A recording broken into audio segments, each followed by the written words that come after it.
Hello and welcome to another AIC Productions video. This is a continuation of the video I did earlier. In fact, for me it's earlier today, but for you it's probably yesterday, of building an Ethereum mining system.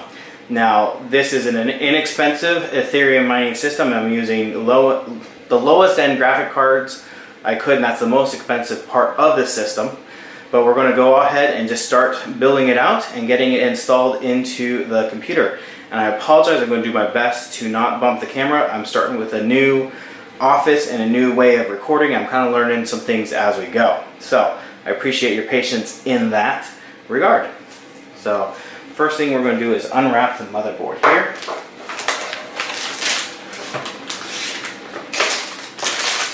IO shield out. That's the screw for the M.2. There's some drivers in there. Now, when you're building a system out, the board that the motherboard, or the box motherboard came in, is really good surface to just set things on temporarily. Here are some cables. We'll need one of those later. Set that box to the side, which to the side just means on the ground behind me.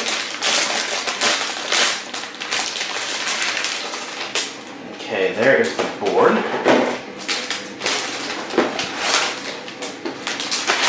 This is an Asus, what is this? An Asus A320.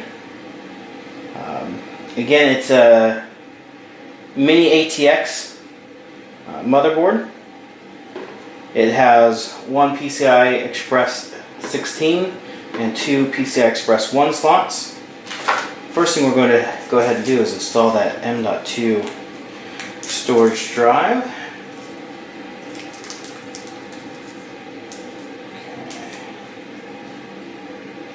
Put this, it needs to go all the way out here.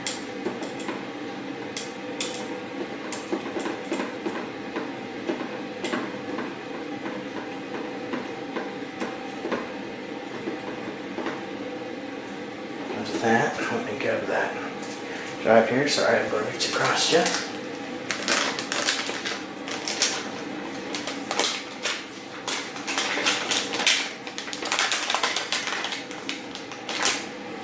I actually bought this specific drive for my Lenovo 110S, and it didn't work in there, but I'm glad I'm going to be able to reuse it for this. This didn't cost me any money, but for this, I counted that as part of the other project cost. It was about, I want to say I spent about $60 or $70 on it. I'll put a link in the description if anybody's interested. Alright, and for now, that is the only storage this system is going to have. I love it. It's so compact, so small. The next thing we're going to do is install the CPU.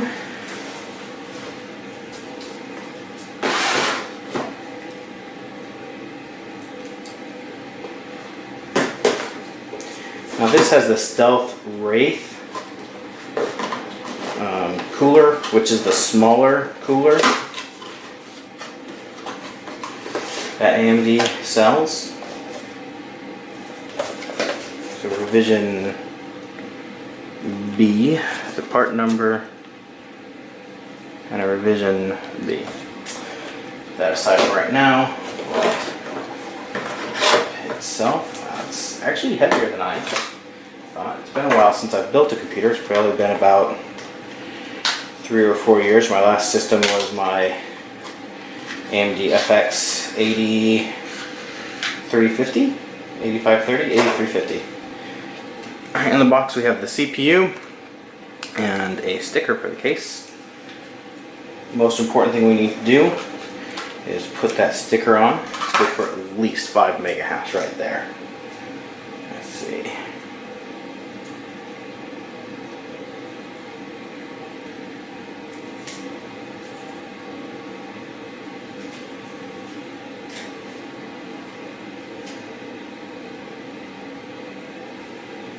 There we go, 5 megahash of processing right there before we even turn the computer on. Before the CPU is even in the system. It's like stripes on your car, man. Only adds horsepower. Alright, this is a zero force insertion, which means I literally didn't push on it, I just set it down in. And the little arm goes down, and that is now almost installed. Now for the cooler, I believe I need to unscrew that and that to install the cooler. Okay, and there's thermal compound on the bottom of this. So add this to my pile. Yeah, so this has a screw here and here, there on the sides. So let's go ahead, we'll unscrew this. Hopefully my screwdriver is big enough. I'm going to go grab another one. No, we're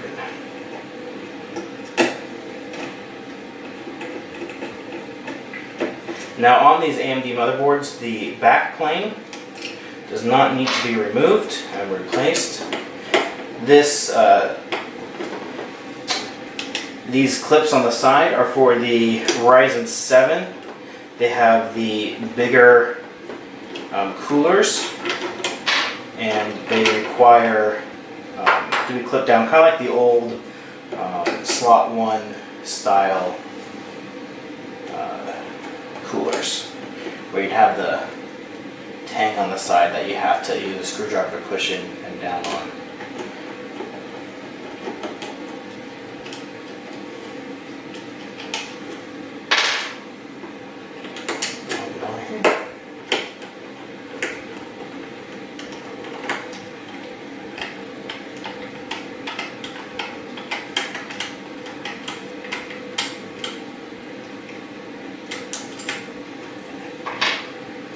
Last screw.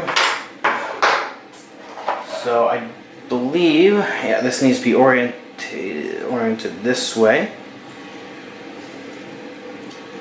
Now, it already has thermal paste on it. I'm going to leave it as is, because that's the way it came. I do have some Arctic Circle.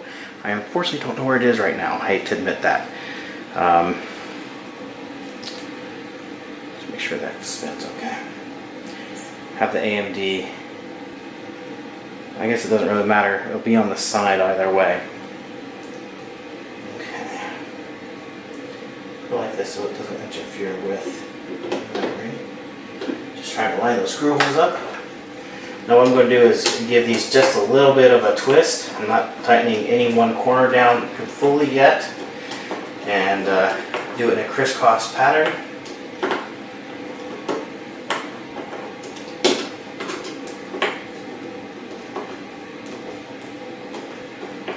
Now that is fully engaged all the way around, I can go ahead and tighten these. Now I'm not going to crank them down, but I will tighten them until they're tight. They actually only screw in so far, and then there's a spring that holds the pressure. So you're actually not tightening it to put pressure on the CPU. The springs on each corner are doing that. It is just screwing in place. They'll be held in place. So I'll show you here. These springs right here are what are holding the cooler onto the CPU. Is that focusing? And words of one of my favorite YouTubers, focus you fuck. Alright. Now, hopefully you can get that picture. Alright, so this will go right here. It says CPU fan right there in the little white lettering. Clip that on.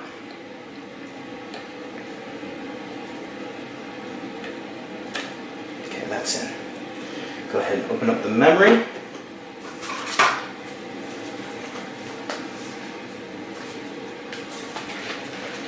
Always keep a pocket knife on hand.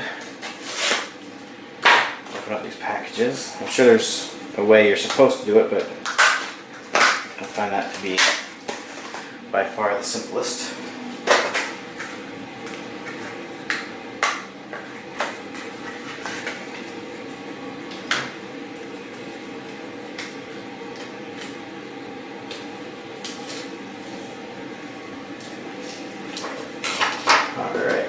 just open up. Now on the DDR4, you actually only open up one side and then the other side stays in place. We'll go ahead and put this closest to the CPU. Put this in correctly. Looks like it. Yep, there we go. That's nice and snapped in. Alright, so at this point what we're going to do is we are going to move this out of the way temporarily and we're going to start looking at the case. So I'm going to pause the video right here for a moment and we will be back to work on putting things into the case.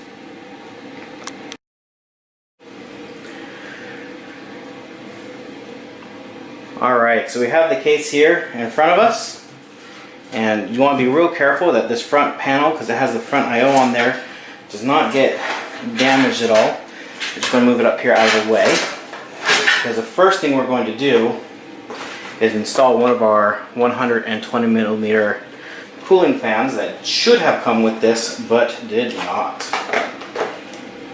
So one thing that at least I found interesting in all of this is I actually found it hard to find fans that were not RGB, and I found it hard to find a case that was not RGB. I thought that was a bit silly, to be perfectly honest. I am not someone who needs my case to light up like a Christmas tree. Alright. So, now I may have gotten, that will fit there. Perfect. So we're going to put one in the front that is going to bring air into the case. And they're going to put one in the back to pull air out of the case because we want a nice flow through the case. So let's turn this way. Let's put it there. Look. There we go. Alright. It came with 4 little screws.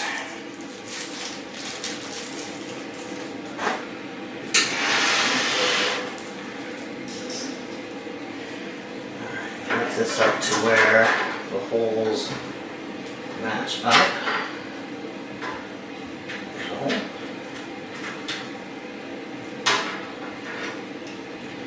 And just like the CPU, we're not going to tighten anything down just yet. We're just going to get things started.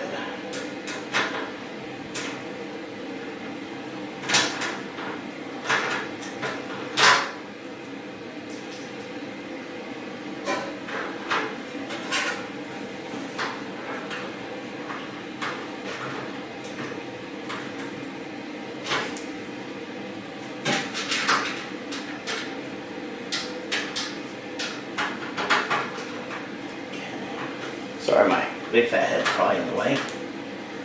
Right now that we have all the screws in place, knowing that it's nice and centered and that all the holes match up, we can go ahead and tighten these down.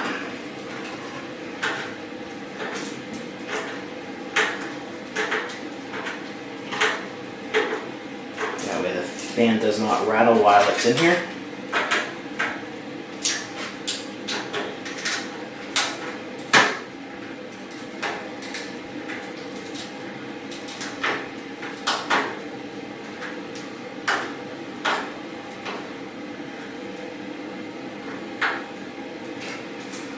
One.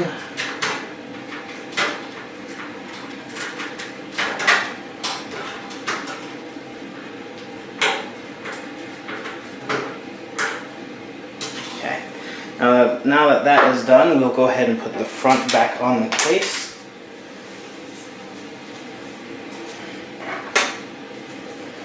So we'll go ahead and turn this. And this literally just pops on and off.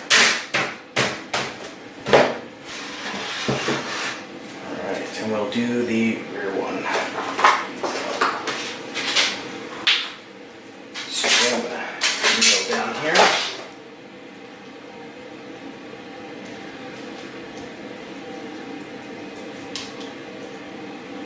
That's okay.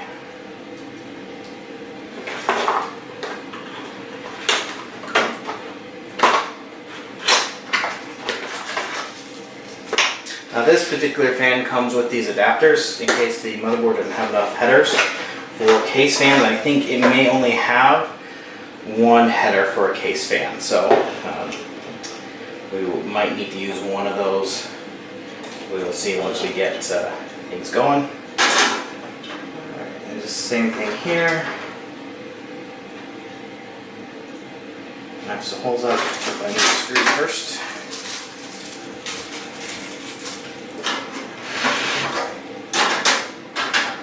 Make sure that this is venting out and in. Should be an arrow for the airflow. Yeah, air. It might be hard to see with the camera, but it shows a little arrow there with airflow pointing this way. This one's pretty easy to tell by the shape of the fans.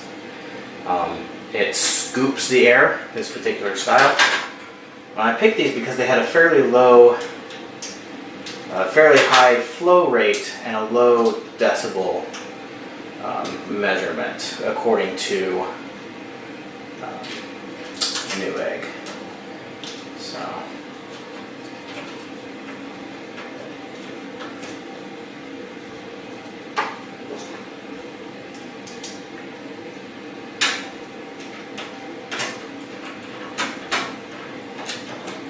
And if you're going to be running multiple GPUs like I am in this, I would definitely recommend improving the cooling of your system. Now with these 1050s, I'm not expecting super high heat. They're only 65 watt. But if you're running, I'm going to have to get a different screwdriver. This one's just not holding up to screw this one in. I'll be right in the back. Alright, now we have a proper screwdriver. This should be a lot easier. These screws are just bigger than my other screwdriver's head, so.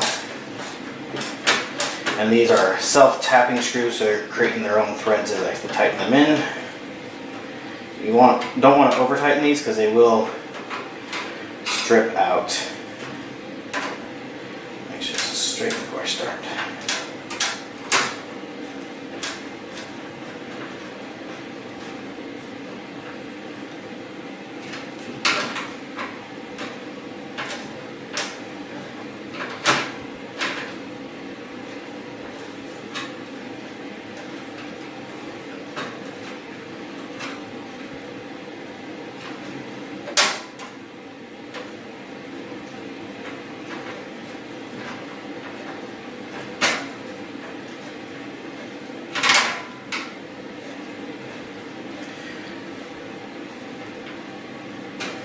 Alright, so those two fans are now installed. We have front I/O, the power supply, and the two fan connectors here. Turn this back down. This is a nice light case. I'm actually quite impressed with the case so far. It's got nice rounded edges here. I'm not going to, even where it's not rounded, it's not sharp. Everything is painted nice. It's a nice powder coat. I don't see any scratches or drips. So actually, for the case being a $50 case with power supply, I'm not unhappy with it. I mean, the case is nice. It's light, but it's not like cheap light. It's nice and sturdy, for sturdier than I expected, I should say. When you pay $50 for something like this, you have pretty low expectations, and it is exceeding those very low expectations. The next thing I need is the I/O shield, wherever I put that. I have my workspace, so I put it here behind me.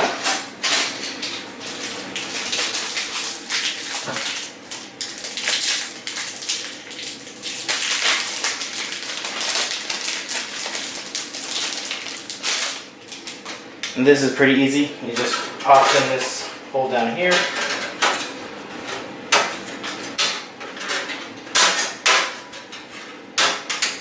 Just want to make sure you snap the four corners.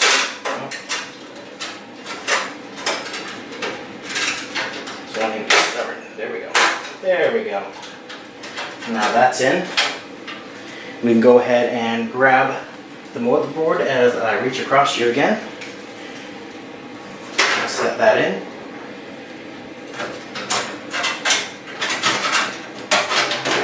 That shield's not entirely.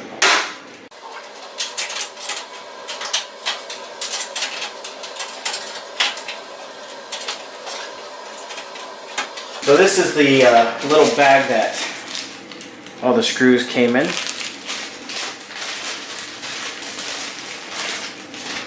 So we need to find a couple that will fit those standoffs. I'm going to grab 2 for now.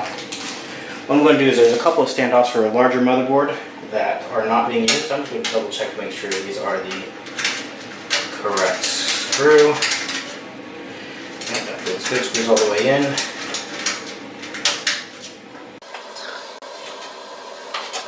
Now sometimes these I/O shields put a lot of pressure against the board, kind of push it back. So spring on it, kind of hold it. So just lightly push on the edge, not putting pedal force, just enough to make sure that the screw's going in nice and straight. Okay, a couple more of these. Because this is an ITX board, I actually only use it, so it looks like 4 of these standoffs.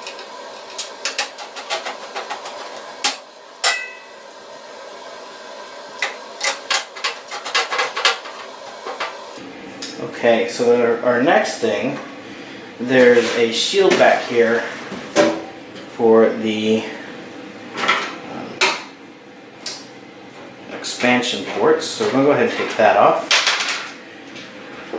And I have my little magnetic bowl so I don't lose anything. Goes right there.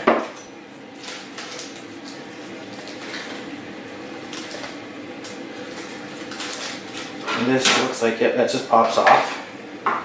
Now it has one that's removable, but the rest of them are not, or excuse me, reusable. The rest are just one-time use. And I'm going to be using basically all of these eventually, but we're only going to use a couple of them right now because I'm only going to go ahead and install one video card at first.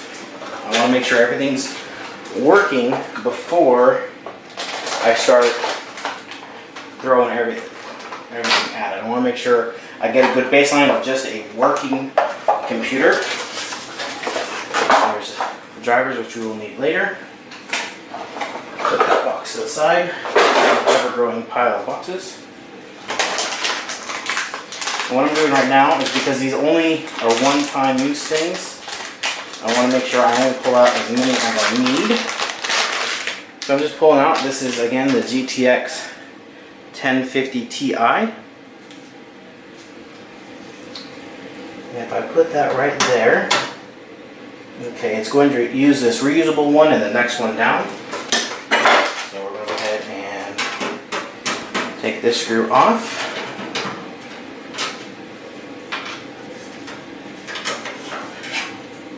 Remove that. Now this, push on it and it just pops. You want to make sure that it's not going to hit anything on your motherboard. So that's something you definitely want to check, possibly before you even remove it.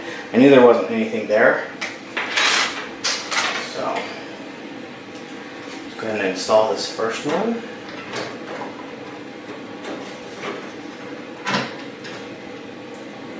Make sure it clicks in.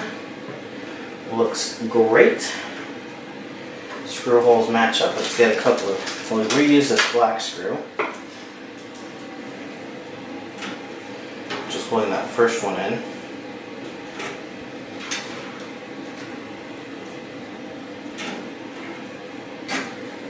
No, it's not in the right place quite. What's this?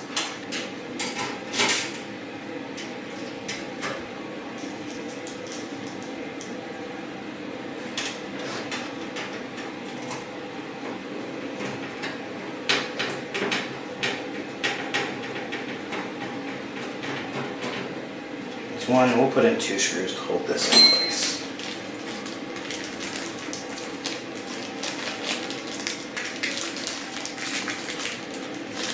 And this looks like it's the same size screw as those standoffs are, which is nice. So fewer screws.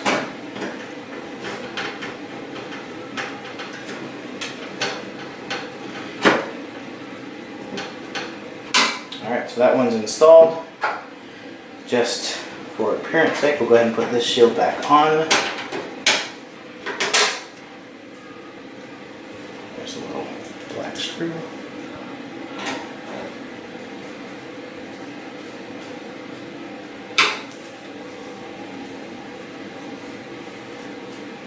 Okay. Next step is to do some cabling. We have a case fan header right here. Let's go ahead and use that to our advantage.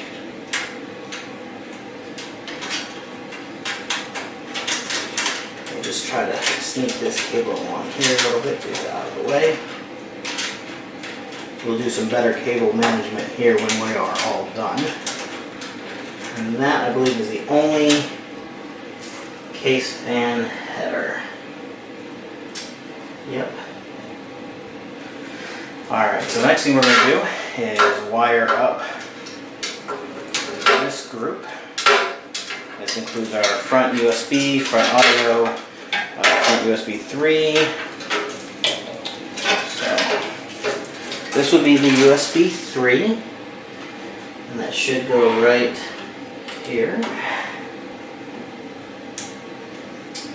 Now I am seeing a problem. Okay. So the problem I'm seeing is it looks like I'm only going to be able to use 2 graphics cards. And the reason for that is, here is the one PCIe Express. The other one is covered up completely by this graphics card. So I don't know if there's a way to work around that. Let me get the riser out here before we go any further.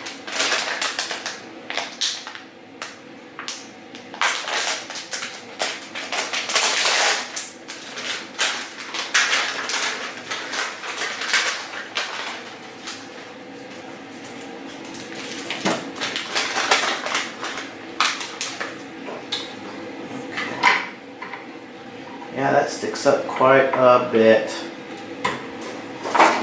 Darn. Okay, so we are going to have to figure some stuff out here, but we won't worry about that today. We will have to worry about that another day. I just wanted to confirm my suspicions right now of possible down the line problems. Because this is the time to do that.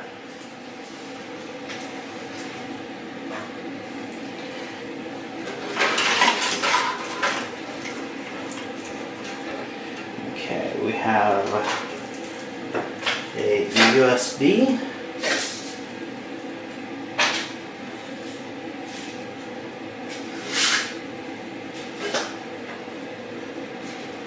That's AC audio. There's the USB.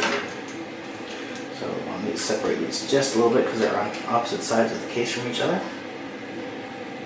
Make sure I line these up correctly.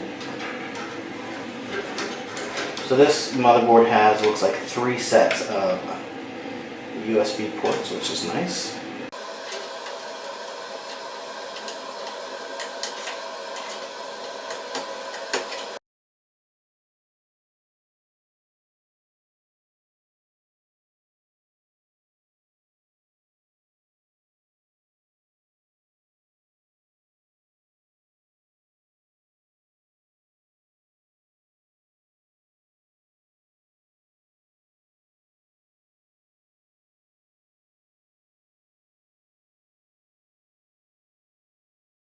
Now, we need to run power. Now, unfortunately, there's not a lot of things that need power just yet, because this particular graphics card does not need external power.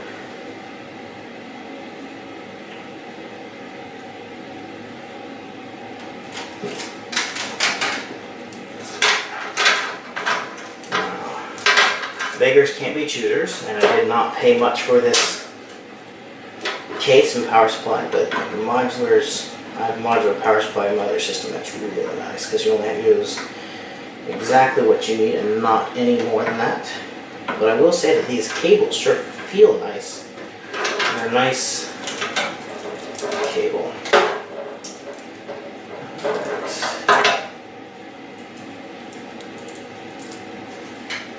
I need the 4-pin for the CPU, somewhere along the spaghetti. Like this one. Let's see here. This would be for the GPU. SATA with a floppy drive. Here's another SATA, and I'm guessing it's, yeah, there's that. Perfect. I know that's correct because it would not plug in. All of these are keyed, so it would not plug in if it wasn't going to work. But it looks like I have two other issues. So my front fan, I don't have a header for.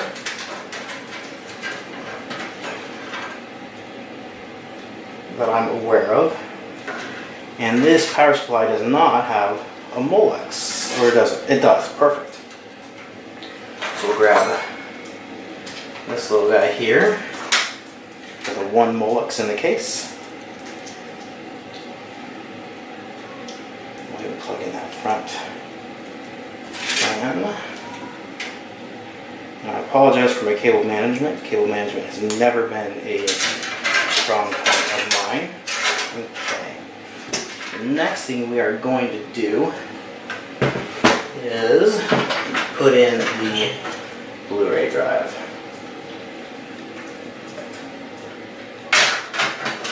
So, again, it's one of those snap out things.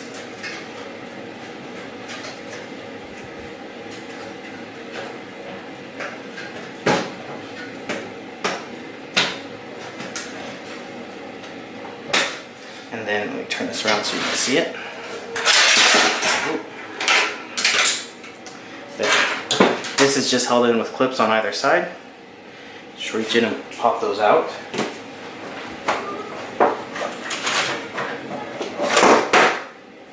There's the Blu-ray drive. Slide that in gently because there are other cables there we don't want to damage. Get that lined up where we want it to go. And then we need some screws here. We'll just put one on either side for now. As I spill them all over the ground.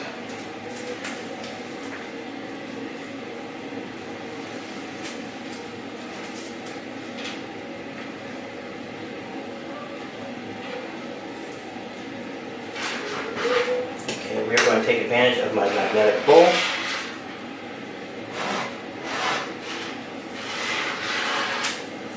Throw all these in there with a very satisfying plink.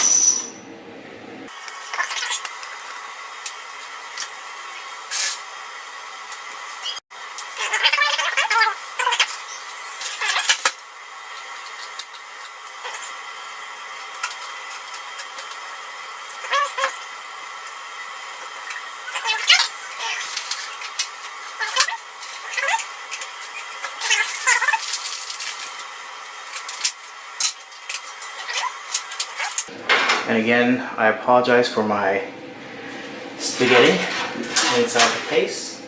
I'm not too worried about cable spaghetti. I am worried about just making sure stuff stays out of fans. So in a little bit, I'll go get my zip tie, and we'll zip tie that all up. But for now, at this point, everything that's going to be installed is installed. We'll go ahead and grab monitor and power cables, keyboard and mouse, and we will test it out, make sure it boots. So give me a moment while I set that up here, kind of clear off the desk a little bit, and we'll be back. Alright, so as you can see, I finally got it to boot and to boot into BIOS, which is awesome. The only problem is it's booted to my television because for whatever reason, it does not like that monitor right now. So I had to grab an HDMI cable and plug it directly into my TV, which we haven't set up yet. So there we go. CPU fan is spinning at 1200 RPM. The rear chassis fan is spinning at 2000 RPM. It's pretty quiet. Okay, so we're going to go ahead and reboot. I need to go get my USB thumb drive to install Windows. I won't walk you through that tonight. I'll end this video here. I know it's been kind of a longer video, so I appreciate your patience with me. It's been a while since I've set up a computer, and this one has given me a couple of headaches that I wasn't quite expecting. So anyways, thank you for watching, and I hope you have a great day.